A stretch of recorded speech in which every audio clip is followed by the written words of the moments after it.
Palace of Justice, as you watch this video, this is me, Ezugo, giving you this advice from a place of love. You are welcome back, brother. You are welcome back, brother. You are welcome back, brother. But the advice I want to give you is, ever since I announced your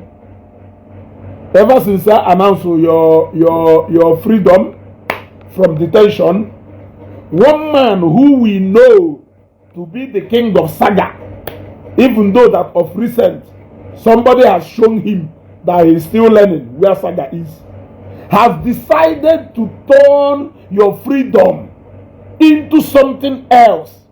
We have seen him.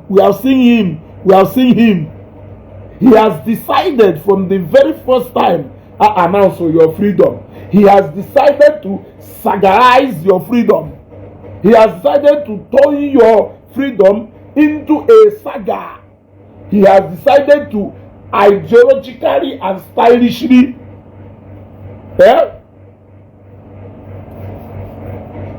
draw you into a saga that you don't know anything about.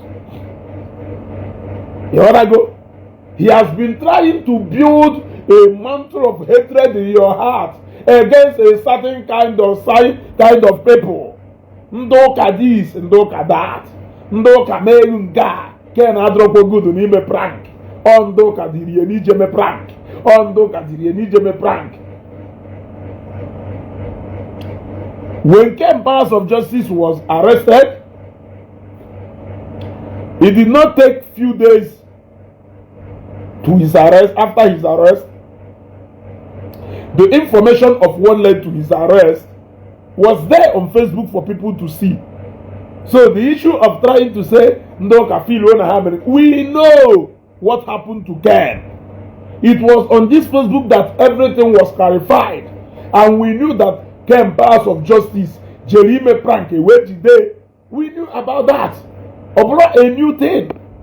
Somebody is trying. I told you people, he is not a man of peace. He is not a man of peace. He doesn't like peace. It's just that na nife kante bekutelunte no. Yes.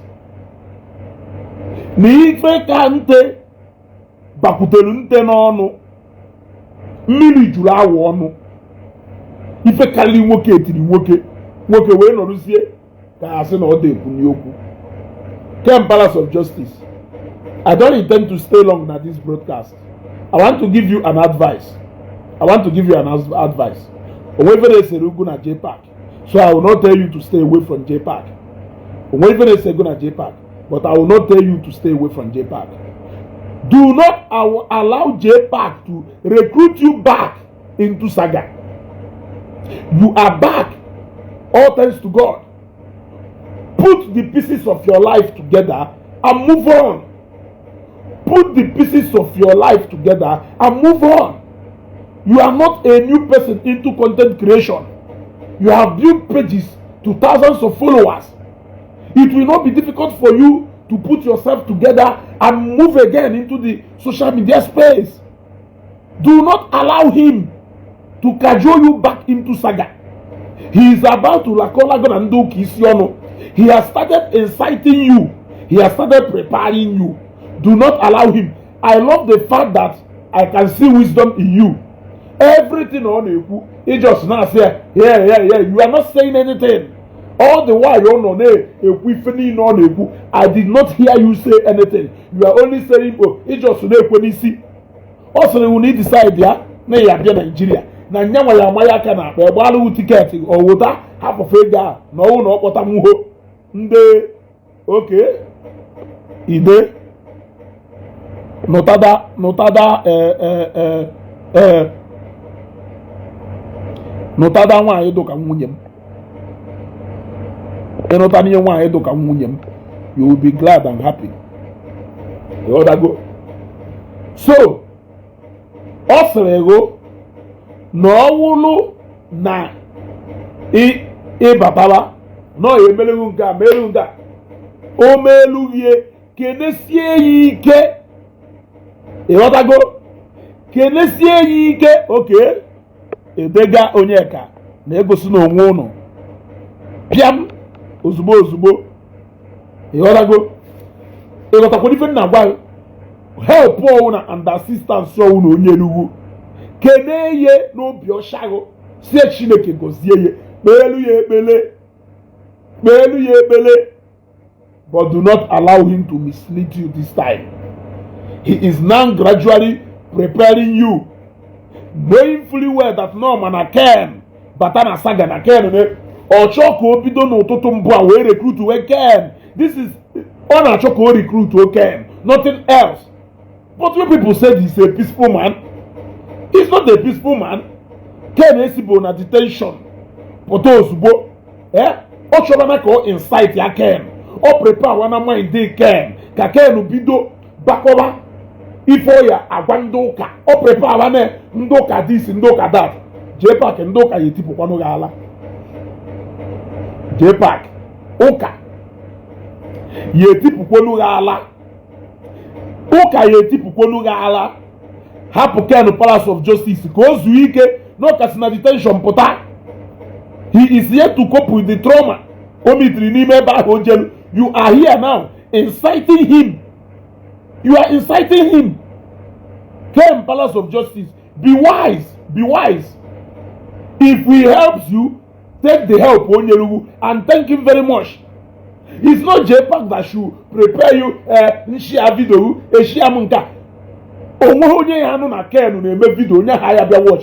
Let us tell ourselves the truth. You successfully build 2 pages to how many thousand followers? Who says nobody, people will not still be willing to watch your videos? Who says people are not always willing to hear from you? It won't be difficult you building your page, even if you want to build another page. It won't be difficult. You may not be needing the help of Jpac. If you show look away chini or patakwande mmadu, e wadago na echi niile no ya patakwande mmadu no kwa mgbe Ken si na prison wee pụta no kwa mwa Jpac melu nka mee nka onye who help na real help say thank you. Move on with your life. Move on with your life. Choose a path. Choose a path. Choose a path that is going to profit you. Be at peace with all men. Be at peace with all men. Be at peace with all men. Do not allow anybody to poison your mind into developing and building hatred against a certain set of people. That is what he is good at doing. Go and watch the videos on him about Ken. Since Ken uju wepụta, kiwefu. When I tell that guy I blow a good somebody. That guy doesn't enjoy peace. That guy is not a preacher of peace.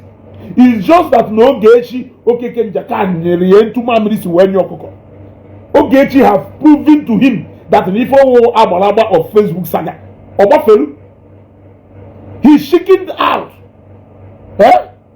He's shaking out. He ran away from Ogechi. He ran away from Ogechi. Now, if Oshoro Koje prepare Ken Palace of Justice, Koje prepare Ken Palace of Justice, leave that guy alone. That guy went through a lot. That guy passed through a lot. He is out. Allow him to have a moment of reflection. Allow that guy to catch up on what he has been missing. All the things in our career, the only thing Facebook or can I he was trying to run away from your wrong stories. In order to a man of hatred don't go on. Forget about Ndoka. Ndesere na fan ejoka. Now if I have a page you blah blah blah blah blah. Ken I have baby prank mbo. Oh if it's ndesere na ha na ejoka. Oh ha merie. Wo jese ko jebe prank. Blah blah blah blah blah blah blah. Onye say no always bo mmadu. Onye say no always bo mmadu. Okay. And Emeka Dominic, let me block you. Guy, be wise with your words and actions with church matters. I will block you. Only kapulusi na page impo. Ije na page eba. una have to be careful with omenala matter. You gotta go to eba una do careless with words about omenala matter. When I want to say something, I say it because this is my platform. If you don't want to watch, you exit. But since you don't want to watch and you don't want to keep quiet, I will help you to leave this page. So I'm blocking you right away. Piam, we'll look at another account to share again. Ken, Palace of Justice. I like the way and manner you have maintained since you came out. This is not the Ken we used to know. The Ken we used to know. Who can know yawo? Owo mba ade ekuye ona asa. E what go? But the guy, Achohodure, he get anything nefi nebu. If you want to help the guy, why can't you just help the guy on a neutral? Why must you want to like to drag that guy into the beef in on it? You want to drag that guy into saga with Indoka. You want to introduce him into saga with Indoka. God help with the saga in Abba. Allow Ken to have a moment of reflection. Allow Ken to bond with his family. Allow Ken to catch up with things so misery out. Allow that guy to rest. All these stories in call this guy. It is still early, for God's sake. Somebody should tell you the truth. It is too early for people to start making noise around Ken.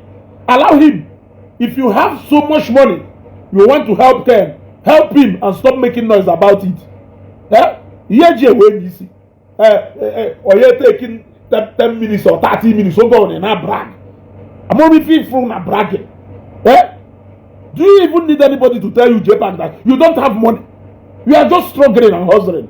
Can you maintain yourself and put yourself in the position of a hustler, which is what we are all hustlers. You don't have money. We are all hustlers.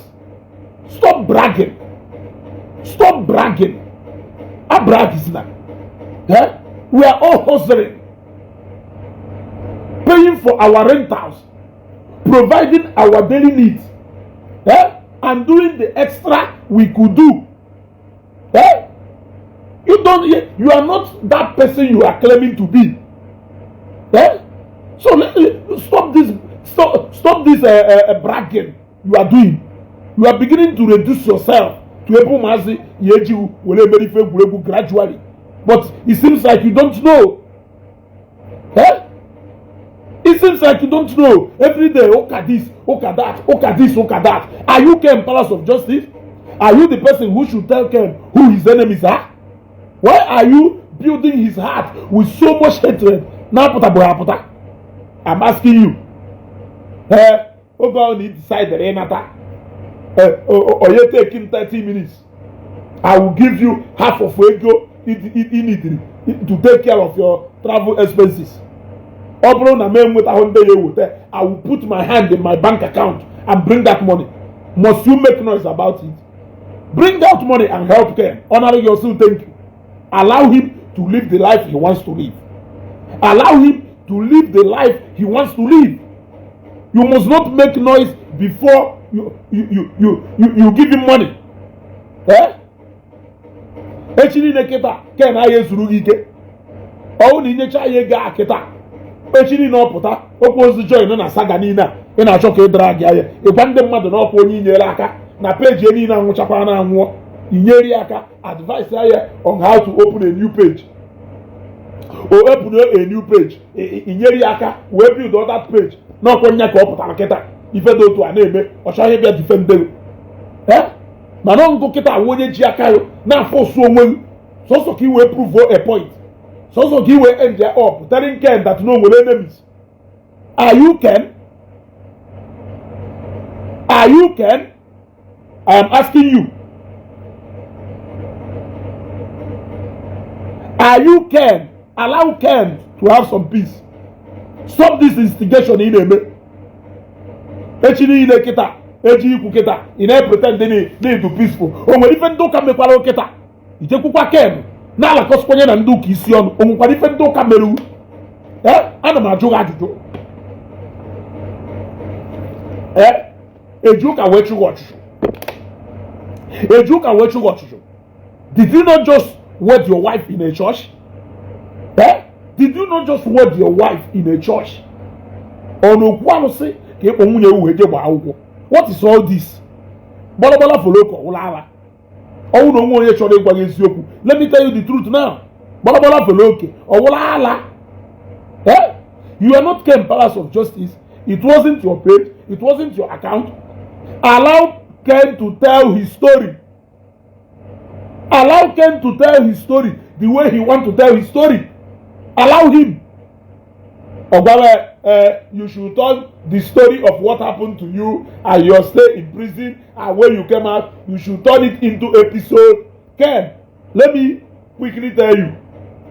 Things has changed from what it used to be those days. Onyango na ngada oyiwa na ho.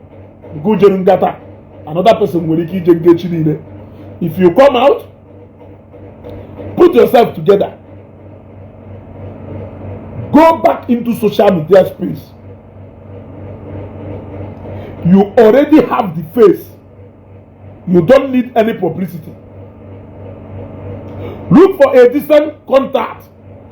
Look for a decent content and do. If you want to continue with your blogging, go and blog, do your blogging, and be at peace with all men. Be at peace with all men. Do not allow Jpac to drag you yet into another saga. Do not allow him to drag you into another saga. That is what he is preparing you for. Do not allow him. I have seen a sign of change in Ebeno, because even when he was saying all those things, Ken was not even responding the way he was supposed to be responding. It is more like it's only him talking, and Ken was just listening. You gotta go. I feel somebody I like her piece like that guy. He not show bagala. Look at it. The moment that announced on Ken Apatago, Ndo Bionubu, Ndoka, Ondoka Merunga, Obidokwana. It is now your duty to tell Ken who his enemies are. It is now your duty. In fact, you have now loved Ken more than every other person. You now love Ken more than every other person. If God had decided to use you to take care of returning back home expenses, Ken, so be it. Allow God to use you. Allow God to use you and let God use you in peace. Allow that guy to rest. Allow that boy to rest. Leave him alone. Go and face your life. Otu ife a na-accuse you n'ime. If you don't want to make a Ken no. Ozo kita ijekwa wotaba if you are there be Ken. Go we become one dem mad saga. Because if you do good need eme, you are doing this one openly for people to see. You are doing this one now openly for people to see. That na accuse you n'ime na inbox. But na turun dem mad saga material. Nyaki n'ime openly now. You are preparing Ken Palace of Justice now. You are preparing him now for future saga. Jpac, go and look for peace. You are behaving like somebody. You are behaving like somebody who is lacking peace in his life. Go and seek peace. Seek genuine peace. That peace you need, it is only God Almighty that can give any man that kind of peace. Pray for that peace. When that peace comes into your life, you will begin to see life differently. Idukonye Tolu na a very, very, very, very sad condition of a polygamous family. Idukonye Tolu na the most worst polygamous family. You lack peace. That is why you enjoy seeing brothers fight each other. Yes. You want to now recruit him with style because every other person you were hoping on to come and defend you, they have all failed you. They have all failed you. They have all moved on with their various lives. Now you want to systematically drag Ken into your saga. Pay money for him to come back. He will tell you thank you. What else do you want? God will bless you. Oh, bata. In fact, all the equal Ken, oh, bata. Mwa ye Ken, ego ye jigole yu asa. Webia kene. Ke ya listen no kene hu. He?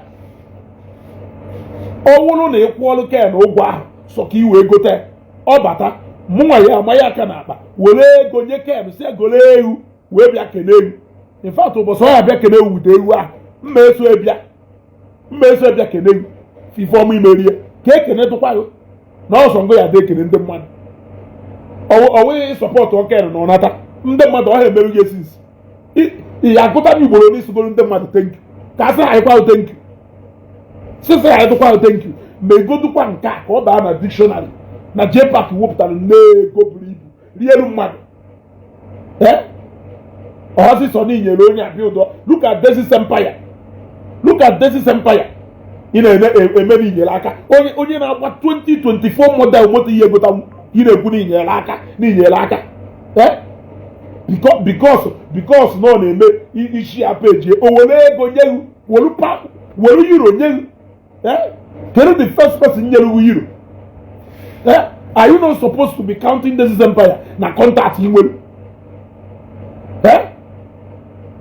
ịmakwo na ị suppose na-agụ ndị contact ị nwere ego this empire nwaanyị ịma na odugo established ka ị pụtara na-akụ na ndị inyere aka gụnụ ka inyerie aka gụnụ ka inyerie since you like money more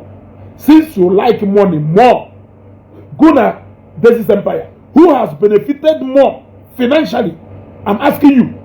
Who has benefited more financially from each other since you like money more?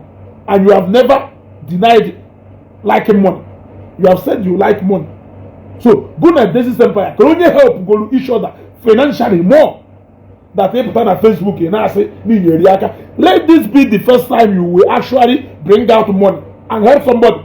Kwa ya wee chiri ile ijezi ikwu okwu ya sị ma ndị nyechala aka build channel page echiri na ịpụta ise na iwepụtara ego ole dị otu a 1.5 or 2 million spend ya n'isi ike anyị akọrọ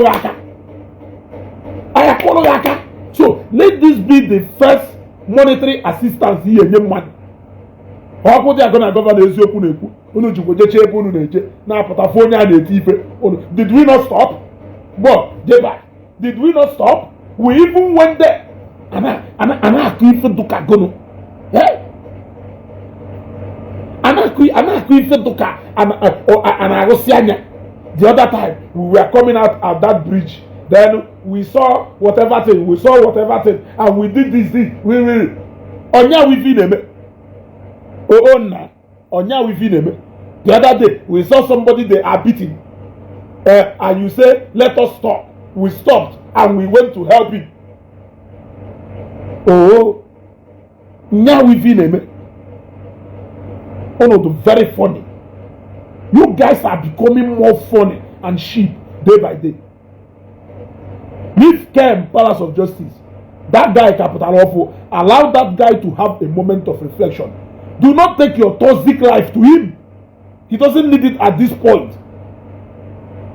That guy need to go to just reflect on life. It's short like Hebrew saga go be yosubo. Kem the Palace of Justice. Chetapi fen na bal. Owolo na.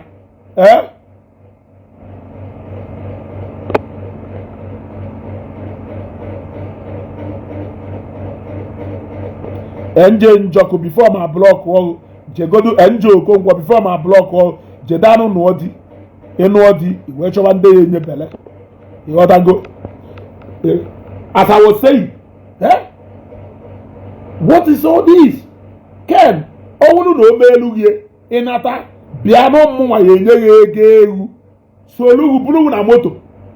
Aye weje keneye. With the camera, ko wani de funo merie. Yezo. Oh, informa ko. You ought to go. Kenye Jpac helped you. Ezugo global. You know Jpac has a very good heart. Love you.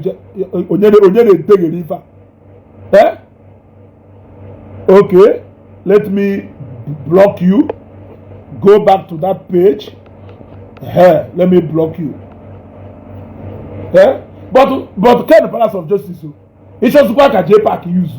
Allah will go use.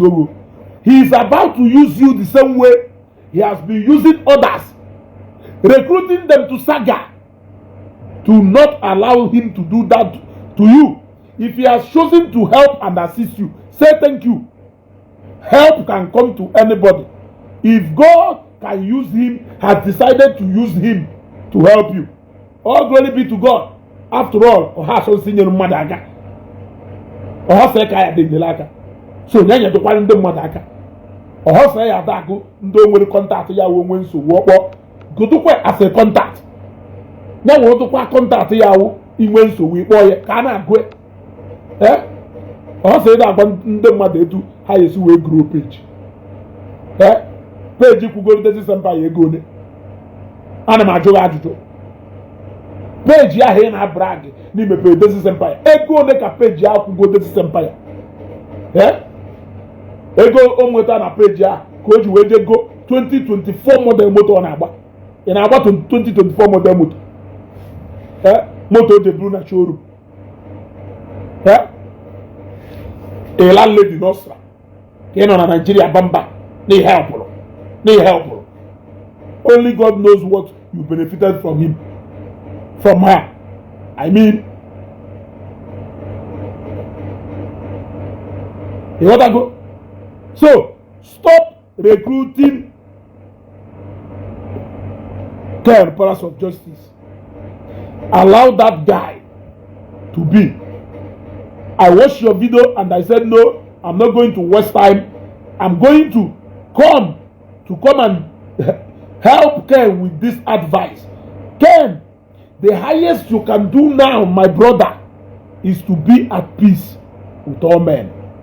Do not take side anywhere. Be you. Do what you have to do. Do not allow anybody to influence you. Be the Ken that you are. Do not allow him to bribe you. Or to very happy day, Potago. Kiwe yikwa ga no pota. Eh? You want to go? Kiwe yiri ga no bulu okpugu putakwa. O ifo sholo. Mba akwa isuru oku. Ishela zbo ni isuru akwa ahoku, su okpu ahoku before ekwensu we strike ya. Eh? Ife bata na this guy I like ikunne no. Oku na afukwana ozokito obokwa ndoka. Ozokito obokwa ndoka. Did you watch that video? Was he not practically instigating Ken against Ndoka? Can you remember time and the mother and the Ndoka ya eziokwu? Or no instigate Ken against Ndoka, manipulating him emotionally, poisoning his mind against Ndoka. Kaken we yirikwa gown na eputakwa gbakwa Ndoka saga nyanwa amarusi ona ato ona ebusi video na page maka kita ike aguge ona chosi ndo ye zibu a ko marusi ko report ba ahia wori egbalu ego because kita nke ahụ nke oyi jigbala ego ono na defense mode now okuna docket onwodu lawyer ko represent ya ndị lawyer bịara represent ya hapụrụ ya gbafuo afubo ko mode mmadụ ahụ echiri na ọpụtakwa ọsị na emere ego but you know that what you are doing is not right. Yeah? Yeah? You know that what you are doing is not right. Isi ni nwere ezigbo obi ni help go onye enu, help onye ana, help onye eba, help onye eba.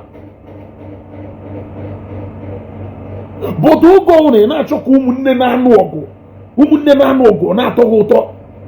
Yeah? I thought you said that as a Christian, you are supposed to preach peace. What you are preaching to Ken, Palace of Justice in your program today, or peace in the far. Or peace in the far. Is that the best welcome you can give to Ken? Is that the abamume iya Ken? Is that the encouragement iya Ken? Must you hide your encouragement in recruiting him? Can't you help him without even agreeing with you? That is humanity, by the way. Yeah? Why can't you leave him? Let him decide his fate. Mepa another page. Happen doka. I guess he now knows better. If any now he neku okuku ngono neku ngono nasa ngono neku ngono nasa. Jpac je face kwanu marriage you n'ime pro word n'ofu ese na echo ozi da agbasaga pụọ na saga complete ada na agba one leg ada na agba one leg aya afụcha anaghị you can no longer disguise yourself anymore. You are like an open book now. People now know your move. When you blink, people know where you are going. Before you even say Jack Robinson, people are going to fish or equal. When you move, people are going to be the jet. It is not like yesterday. So we know your gimmicks and antics. Do not bring it to care. Leave that guy. Let that guy go and put the pieces of his life together and move forward. Do not drag that guy into nonsense again. Yes, do not drag him into care. This is an advice, my brother. This is an advice. If Jpac has decided to help you in whichever way he wants to help you, count him as one of those people God has sent to come and help you. Thank him so much. Remain grateful to him. Tell me, follow Ayejeke na social media. Can that man be very grateful to him? But if you want to recruit you into Ogojake daughter, do not agree with him. Do not agree with him. Prosaga mana na agbasaga one leg. Neri fonu another. Nde say na ha ndoka. Mana obi ha gbara gono. Keri ife ngwa na-eme. Iwu onye ogommo, ihe onye ụka. Ijedebe n'ụka. Until such a day, also the care of powers of justice, no reality. Very confused human being. Very confused human being. You are allowing your emotion to be driving you into a dungeon that will be difficult for you to come out of it. Before because you will keep changing your words until such a time you will decide to stand and sit up like a man. You will keep changing your words. You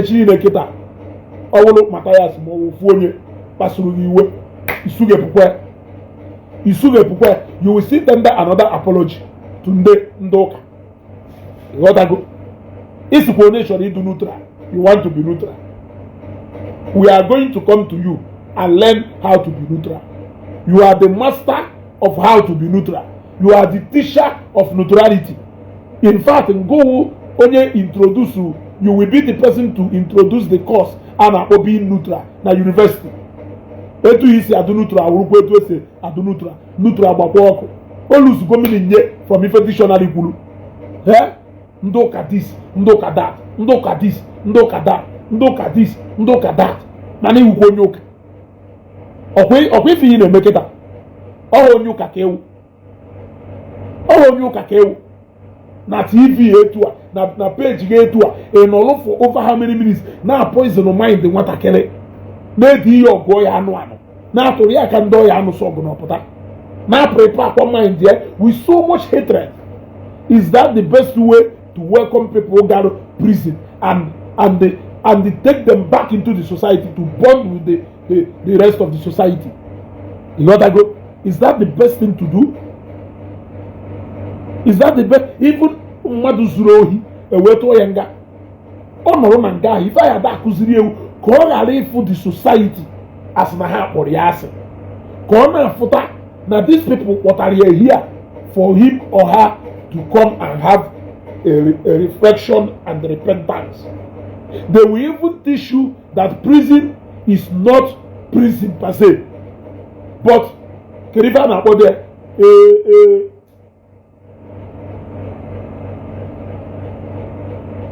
Keriba na bode something facility. Somebody shetalum me van akwe. Something facility. Also fit perfectly into what prison should be. So they will try to make you so that you will not see the society as an enemy. Rather, you will see them from a place of love, because by them bringing you to prison, they are bringing you more like in a rehabilitation center, correctional facility. Yes, correctional facility. Thank you very much. They will make you to see that this is not really a prison to punish you. but that this is a correctional facility to correct you from that error melu which will be in prison. That is what they do. Kind of powers of this is Jesha Ngapota in a prepare Nebuko Yomunigwe, Nebi Ebunduru, Nebi Eke, Nebuko Yongwog, Okajuano. Ken, Oswan Iko, Ngwa, Nalu Jpac if on a bill. Or Niko Bado, if he wants to help you, let him help you. Say thank you. Ebatabam, me go to you, me wege, a go to Mokoko, Balaba, or Toro, Buru, me buna moto, my fuel. I a buto fu carton Henneken.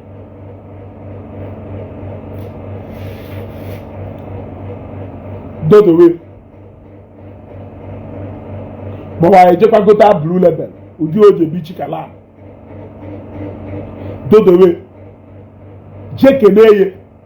Buy a video. Tina Facebook. Kambo wanile funi jekene. Need to grateful ni for melu. Then you live your life. You live your life. Bien though, let him not dictate for you. That life which he want to dictate for you is not present now. This is not those days.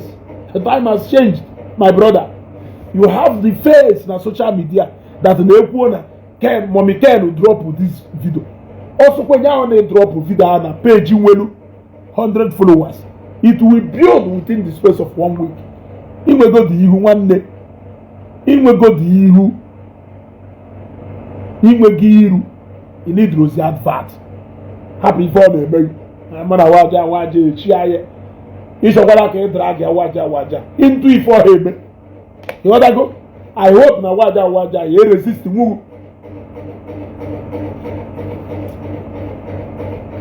I hope na waja he resist the move because they should go drag ya.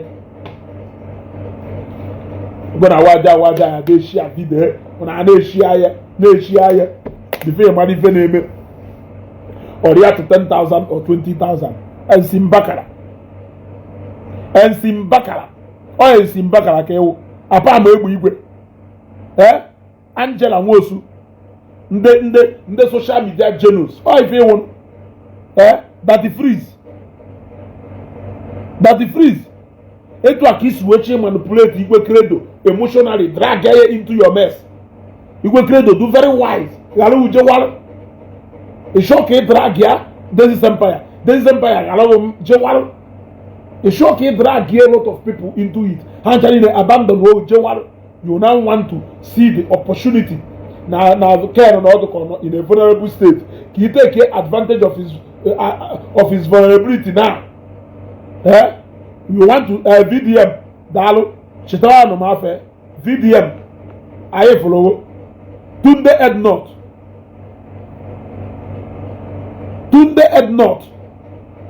Mr. Bioda. He take advantage of conditional care now. He will strike here. Ken, be wise. Be wise, though. Be wise. I believe you know better. Because now I'm going to see on a so speaking in tongue and the blessing CEO. I'm going to see so speaking in tongue. Name rap in our name. Ne check and me for Ken Yeku. Ken actually Yeku. Oneku, if I shall Ken or say, Makachuku, Ndo Kamelunga, Akosayo Menka, Nando Kamelunga, if I can check a Ken, Gist lover, Dalo. Or if I can check a Ken, come on, Munoku Ken Yeku, go and just screen record there, post where you don't say. Ken is preparing for Ndoka. Ken, Mawu Ife, Nekwe so, oh God, Akwa Ken, Maka, oh no, build the page, call Tabia Balawa Ego, Jikano Joy, Facebook or Kana, go because one, no, the Wana, no, Manama Mosifane. Ken was trying to shift away from all those messages of hate, but he was busy dragging Ken into that side budge to when we have tubenu ya afa tubenu ya afa side aboj kele afa nwaanyị a kele afa nwaanyị a kele afa this woman no bụ ụzọ wee bu ego into blogging kele afa tu ọgbana ya afa nwaanyị a maka angel tubenu ya afa ebiala ebi ogoke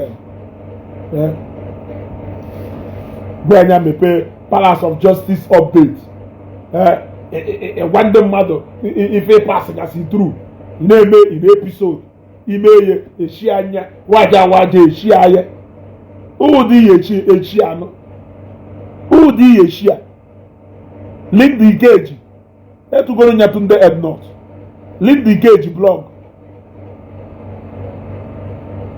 Ken ị na-agbakwo ọkpago na akụ na azụ Kola Obide ị na-agbakwo ọkpago na akụ na azụ isi azụkwara na m agwaghị agwa. Do not say I did not tell you. Ebe ahụ ịfụlụ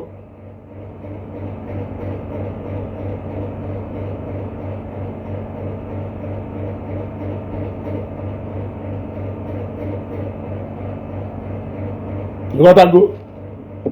So be very very careful. I don't think na me carry ebe you got to go because o nwere pọmpụ anyị gbaa n'abalị ya pọmpụ ahụ na-akpụ ọfụma ebe a ka mma hapụ ya. I just say ka m nwere opportunity advice ya Ken my brother live a peaceful life on Facebook. Do not allow them to drag you into this thing and even on Facebook. It is no more the way it used to be, brother.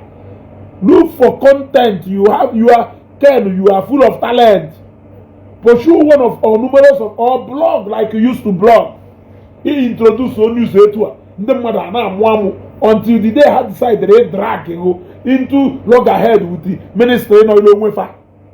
He is trying to drag you again back into having clash with Akusayon and Indesayon or Ndoka, like he always put it. Wisdom is profitable to direct. Let your wisdom guide you.